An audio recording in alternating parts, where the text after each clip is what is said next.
আগে আমরা নির্বাচন কমিশনের প্রতিক্রিয়া জানতে চাই, এরপর এটা নিয়ে আমরা মন্তব্য করব। আগে নির্বাচন কমিশন তার কি প্রতিক্রিয়া দেখায় সেটা দেখতে চাই, এরপর এটা নিয়ে মন্তব্য করব। আপাতত এটা নিয়ে আমি কোনো মন্তব্যতে যেতে চাচ্ছি না। এই জিনিসটা যে এসেছে এটা হচ্ছে যে নির্বাচনী হচ্ছে যে গণসংযোগ শুরু হওয়ার অনেক আগে যখন আমরা প্যানেল ঘোষণা করেছিলাম, এমনই একদিন আমরা হচ্ছে যে অমর একুশে হলে দুপুরে খাবার খেয়েছিলাম, প্যানেল ঘোষণা হচ্ছে, আমরা একসাথে বসে কথা বলেছি, খাবার খেয়েছি। তো তারই ফলশ্রুতিতে পার্সোনাল লাইব্রেরিতে আমার তো বিশ্ববিদ্যালয়ের স্টুডেন্ট আছে, তো বলতেছে ভাই আমারও তো ইশতেহার প্রণয়ন করার একটা ব্যাপার স্যাপার আছে। তো সবকিছু মিলিয়ে বলতে ভাই আমাদের লাইব্রেরিটি একটু দেখে যান, খুব অল্প সংখ্যক আমরা বসি এখানে। কারণ আমি সকল সাংবাদিকদের বাহিরে রেখে আমি নিজে লাইব্রেরিটা জাস্ট প্রদর্শন করে আসছি, ওটাকে তাদের মতো করে ঘায়েল করার চেষ্টা করেছে। That's all. এটা কোনো বিষয়ের মধ্যে পড়ে, প্রশ্নের মধ্যেও পড়ে।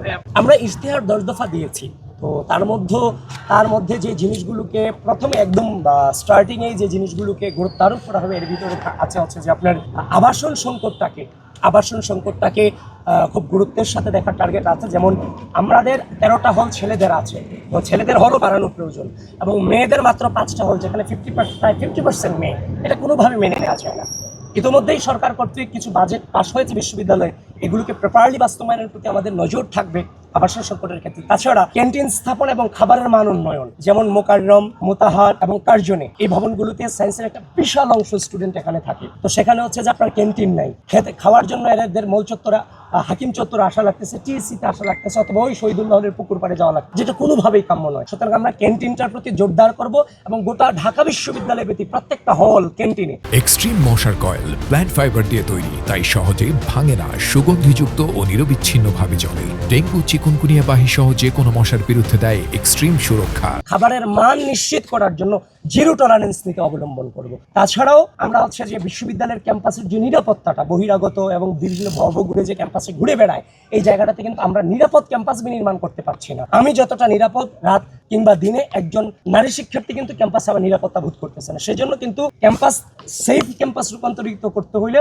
ক্যাম্পাসের যে বহিরাগত এবং হচ্ছে যে ভবঘুরেদের মুক্ত একটা ক্যাম্পাস বিনির্মাণ করতে হবে। সেটার জন্য হুট করে আপনি সব এরিয়া সবার জন্য বন্ধ করে দিতে পারবেন না। এই জন্য আমরা বিভিন্ন জোনে ভাগ করে ফেলার জন্য ইতিমধ্যে ইশতেহারে বলেছি, green zone, yellow zone, red জোনে বিভিন্ন জোনে ভাগ করে বিধি নিষেধ আরোপ করে দেওয়ার একটা টার্গেট আছে। সুতরাং ক্যাম্পাসের সেফটি নিয়ে আমাদের একটা কনসার্ন আছে। তাছাড়াও যে জিনিসটার প্রতি আমাদের কনসার্ন আছে সেটা হচ্ছে যে শিক্ষার্থীদের অন ক্যাম্পাস জব আইডিয়াটাকে বাস্তবায়ন করা।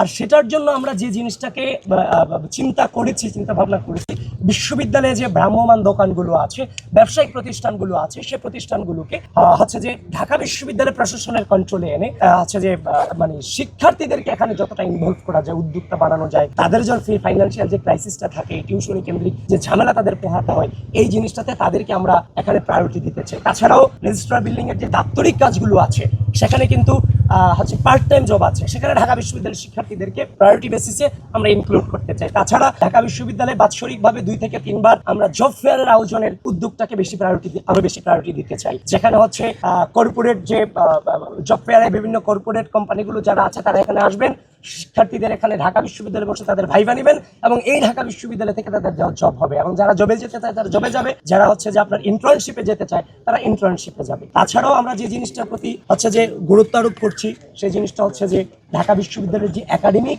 আমাদের যে পড়াশোনা, তার বাহিরে যেন হচ্ছে যে টেকনোলজিক্যাল স্কিলটা খুবই গুরুত্বপূর্ণ। আমরা প্রত্যন্ত অঞ্চল থেকে স্টুডেন্টগুলো ম্যাক্সিমাম উঠে আসি, এখানে টেকনোলজিক্যাল অ্যাডভান্টেজ না থাকার কারণে আমরা সেটাতে আমাদের একটু ব্যাক পোহাতে হয়, যার ফলে টেকনোলজিক্যাল স্কিল, তারপর হচ্ছে যে আপনার হচ্ছে যে ইংরেজি ভাষার প্রতি একটা জোরদার প্রদান করা, যে ইংরেজি ভাষায় যেন প্রপার দক্ষতা থাকে, এবং ইংরেজি এবং বাংলার বাইরে থার্ড ল্যাঙ্গুয়েজ হিসেবে যেটাকে বৈশ্বিক চাহিদা আসে, ওটা যেন প্রত্যেকটা স্টুডেন্ট এই অ্যাডভান্টেজটা পায়, সেদিকে আমাদের একটা লক্ষ্য রাখার টার্গেট আছে। এভাবেই অনেকগুলো জিনিস নিয়ে আমরা চিন্তা ভাবনা করতেছি।